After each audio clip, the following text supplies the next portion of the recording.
Doctor, पोराला आज admit करून 10 दिवस झाले तो, पण काहीच फरक दिसा नाही.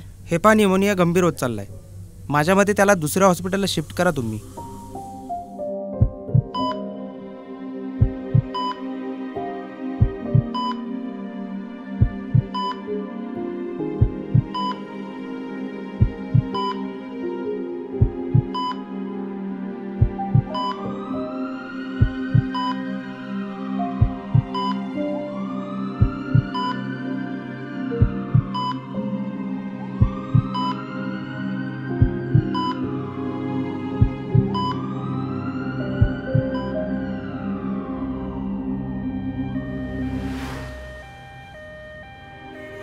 अण्णा, आधीच्या उपचारासाठी लोकांची लय वसनवारी केली.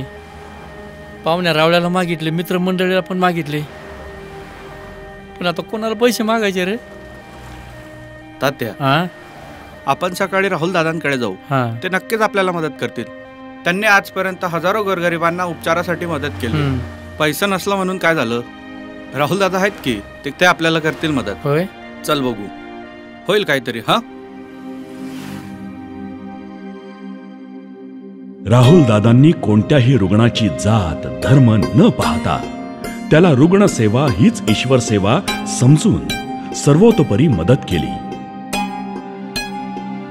जो सुरुवातीचे 8 दिवस बेशुद्ध अवस्थेत होता, नंतर 20 दिवस हॉस्पिटलमध्ये राहिल्यानंतर त्याच्यावर एक मोठी शस्त्रक्रिया करण्यात आली. या रुग्णावरील सर्व शस्त्रक्रिया आणि उपचाराचा खर्च जवळपास 19 लाख रुपयांच्या घरात होता. राहुल दादांच्या सूचनांमुळे आणि प्रयत्नांमुळे हा रुग्ण 1 महिन्यानंतर 1 रुपयाही न देता ठणठणीत बरा झाला.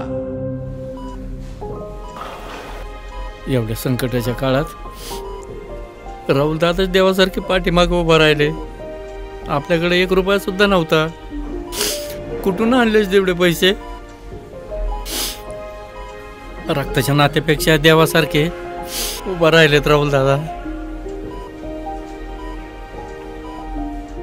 राहुल दादांनी हजारो रुग्णांना मदतीचा हात दिला. अडचणीच्या काळात मोलाची मदत केली. पुणे, मुंबई येथील नामांकित रुग्णालयांमध्ये लाखो रुपयांच्या शस्त्रक्रिया मोफत करून दिल्या. त्यातून अनेकांना जीवनदान मिळाले. शासकीय योजनाद्वारे उपचार, आर्थिक सहाय्य मिळवून देण्यात आमदार ॲडव्होकेट राहुल दादा कुल कायमच यशस्वी ठरले. म्हणूनच त्यांना आज स्वाभिमानी दौंडकर आरोग्य दूत आमदार म्हणून देखील संबोधतात. म्हणूनच माझा निर्धार आरोग्य दूत आमदार राहुल दादा कुल यांनाच निवडून देणार.